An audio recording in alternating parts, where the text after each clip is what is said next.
تو اللہ نے اپنا تعارف جن پیغمبروں کے ذریعے کرایا ہے، ان پیغمبروں نے اللہ کے تعارف کے ساتھ ساتھ یہ بھی بتایا کہ اللہ نے ہمیں بنایا کیوں ہے، آزمائش کے لیے، کہ کون ہندو ایسا ہے جو اللہ کی بنی ہوئی نعمتوں سے فائدہ اٹھائے، مگر جب کوئی مولانا صاحب تقریر کریں کہ آخرت میں حساب دینا پڑے گا تو وہ تقریر کا مذاق اڑا کے کہیں کہ ہم نے اللہ کو دیکھا نہیں، ہم نے بھگوان کو دیکھا نہیں ہے، کیونکہ جب دیکھیں گے تو وہ تو مرنے کے بعد ہوگا، تو مرنے کے بعد دیکھنے کا فائدہ کیا، ابھی دکھاؤ، اللہ کو چاہیے ابھی دکھائے۔ تو اللہ ایسے لوگوں کو پھر آخرت میں بخشے گا نہیں، اللہ کہے گا اتنی نشانیاں میں نے رکھی تھیں تجھے یقین نہیں آیا۔ اگر اللہ اپنے آپ کو دکھا دے تو ایس ایچ او صاحب جب اپنی زیارت کرا دیتے ہیں تو اچھے اچھوں کی سمجھ میں آ جاتا ہے، تو جب اللہ زیارت کرائے گا تو پھر کیوں سمجھ میں نہیں آئے گا؟ کیوں بھائی؟ پھر یہ تقریروں کی ضرورت نہیں رہے گی، پھر قرآن کے، اللہ کے کلام کے اور پیغمبروں کی ضرورت نہیں رہے گی، پھر آزمائش ہی نہیں رہے گی۔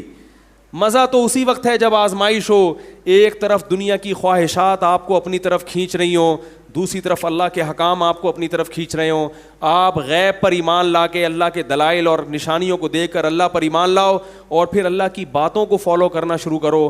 ایسی صورت میں پھر اللہ جنت نہیں دے تو پھر اور کیا دے میرے بھائی؟ تو آپ بتاؤ کہ پھر آخرت میں، دنیا میں تو انعام نہیں ملتا، دنیا میں تو بہت سے اچھے ناکام ہو جاتے ہیں اور بہت سے خراب کامیاب ہو جاتے ہیں۔ دنیا کا معاملہ تو بھیڑ چال ہے۔ اگر جنت جہنم نہیں ہے تو پھر سوال یہ پیدا ہوتا ہے کہ پھر اللہ اپنے فالوورز کو، اپنی عبادت کرنے والوں کو، اپنے لیے قربانیاں دینے والے کو نوازتا کب ہے؟ وہ کب ان کو نوازتا ہے؟ آپ کہیں دنیا میں نوازتا ہے، بھائی دنیا میں تو زیادہ تر نیک لوگ جو ہے، وہ جو اچھے لوگ ہیں وہ اکثر پیچھے رہ جاتے ہیں اور کرپٹ لوگ آگے نکل جاتے۔ دنیا کی لگام زیادہ تر کرپٹ لوگوں کے ہاتھ میں آج بھی، جنہوں نے غریب کو غریب تر بنا دیا اور امیر کو امیر تر بنا دیا۔ دنیا کی لگام، دنیا۔ اچھا، ہندو نے یہ بھی اعتراض کیا کہ اگر مسلمان برحق ہیں تو اتنا پیچھے کیوں ہیں؟ ترقی میں اتنا، بولو بھائی، پیچھے کیوں ہیں؟ یہ ایسا ہی ہے جیسے میں ان سے، ہندوؤں سے ایک سوال پوچھوں کہ اگر یہ جو کیا نام ہے، نریندر مودی، ابے نہیں، وہ جو ابھی وزیر اعظم بنے، نریندر مودی صاحب جو ہیں، اگر وہ اچھے آدمی ہیں، اچھے آدمی نہیں ہیں تو وزیر اعظم کیوں بن گئے؟ انڈیا میں میجورٹی جو پڑھے لکھے لوگ ہیں وہ نریندر مودی کو اچھا، کیونکہ مسلمانوں پہ بے پناہ ظلم کیا اس نے، بہت زیادہ ظلم۔ سمجھدار لوگ نہیں پسند کرتے، متعصب ہندو تو پسند کریں گے، جو ہندوؤں میں ایجوکیٹڈ ہیں وہ پسند نہیں کرتے، لیکن یہ وزیر اعظم کیوں بن گئے؟ بھائی ظلم ہی کی بیس پہ، کیونکہ متعصب ہندوؤں کو اپنا قائل کرنے کے لیے مسلمانوں پہ کیا کیا ہے؟ ظلم کیا ہے۔ اس سے متعصب ہندو سمجھ رہے کہ یہ مذہبی آدمی ہے، لہذا۔ تو دنیا میں جیسے وزیر اعظم بننا کامیابی ہے، اسی طرح دنیا میں سائنس اور ٹیکنالوجی میں آگے بڑھنا بھی کامیابی سمجھا جاتا ہے۔ تو یہ ضروری نہیں ہے کہ جو سیدھے راستے پر ہو وہی سائنسدان بھی بنے گا، یہ ضروری نہیں ہے۔ کبھی اچھے لوگ بن جاتے ہیں اور کبھی برے لوگ بن جاتے ہیں۔ اور دوسری بات یہ کہ اچھائی اور برائی کا کرائیٹیریا وہ نہیں ہے جو ہم اور آپ کہتے ہیں، اچھائی اور برائی کا کرائیٹیریا وہ ہے جو اللہ نے متعین کیا۔ اللہ کہتے ہیں سب سے پہلے مجھے ماننا پڑے گا، اس کے بعد اچھا برا، وہ اس کے بعد کوئی اچھا ہوگا، کوئی اس کے بعد برا ہوگا۔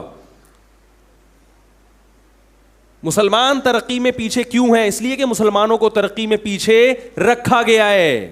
یقین نہیں آئے تو آپ اپنے جو بیوروکریسی میں لوگ ہیں ان سے جا کے پوچھو۔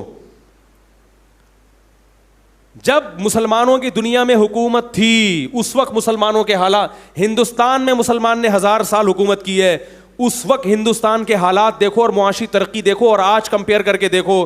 انگریز کی کتابیں گواہی دیں گی کہ جب مسلمانوں نے ہندوستان میں حکومت کی ہے اس وقت ہندو بھی ترقی میں تھا اور سکھ بھی ترقی میں تھے اور مسلمان بھی ترقی میں تھے اور پورا ہندوستان ترقی میں تھا۔ جب انگریز بر صغیر میں آیا تو بر صغیر کی واٹ لگنا شروع ہوئی ہے، اور انگریزوں کی چمنیاں جو گرم ہوئی ہیں نا کارخانوں کی، وہ ہندوستان پہ غاصبانہ قبضے کی وجہ سے برطانیہ نے ترقی کی ہے۔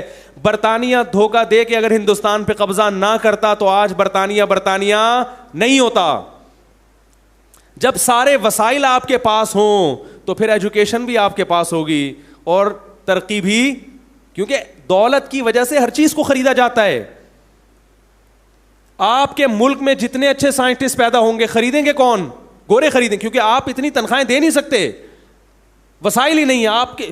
میں نے کسی ماہر معیشت نے مجھے بتایا، خود میں نے سنا کہ بلوچستان میں جو کوئلے کی کانیں ہیں ان کی کھدائی پر اور یہاں سے کوئلہ نکالنے پر بین الاقوامی پابندی لگی ہوئی ہے. کیوں لگی ہوئی ہے؟ کہ بھئی انوائرمنٹ جو ہے وہ ماحول آلودہ ہوگا، حالانکہ دنیا کے بہت سارے ملکوں میں کوئلہ جلا کے انرجی حاصل کی جا رہی ہے. تو آپ کو ترقی کرنے دیا نہیں جاتا. تو میرے بھائی یہ تو دنیا، تبھی تو اللہ کہتے ہیں اصل آخرت ہے. تو یہ جو ہندو اشکال کرتے ہیں نا، اگر اسلام برحق مذہب ہے، مسلمان سیدھے راستے پر ہیں، تو اتنا پیچھے کیوں ہیں؟ تو میرے بھائی اسی لیے پیچھے ہیں کہ جیسے ہندوستان میں بہت سی سیاسی تحریکیں اچھی ہیں مگر پیچھے ہیں. بہت سے لوگ ایجوکیشن بھی ہے ان کے پاس، ان کو اونچے عہدوں پہ ہونا چاہیے تھا مگر اونچے عہدوں پہ نہیں ہے. کیا آپ کے ملک میں ایسا ہے کہ ہر ایجوکیٹڈ اور ہر کوالیفائڈ آدمی آگے پہنچ جاتا ہو؟ رشوت دے کے لوگ آگے نہیں پہنچتے. جیسے انڈیا میں لوگ رشوت دے کے، بہت سے لوگ ایجوکیٹڈ ہیں وہ پیچھے ہیں اور نااہل آگے ہے، ایسے ہی پوری دنیا میں بھی ایسے ہی سیٹ اپ چل رہا ہے. دنیا کو آپ دودھ کا دھلا ہوا مت سمجھیں کہ یہ بڑے نیک ہے، ساری دنیا بڑی اچھی چل رہی ہے. جو بھی آپ کو یاد ہوگا اقوام متحدہ میں کئی سال پرانی بات ہے، 10-20 سال، ایوارڈ ملا امن کا ایک ایسے شخص کو جس نے دنیا میں سب سے زیادہ بدامنی پھیلائی ہے. تو ایوارڈ امن کمیٹی کا نام سنا ہے؟ کہیں سے بھی امن جھلکتا تھا؟ عجیب ہے یا نہیں؟ تو میرے بھائی یہ دنیا ہے، کچھ بھی لیبل لگا کے کسی کو برے کو صحیح کر دو اور صحیح کو برا کر دو. اسی لیے اللہ نے کہا اصل عدالت کس کی ہے؟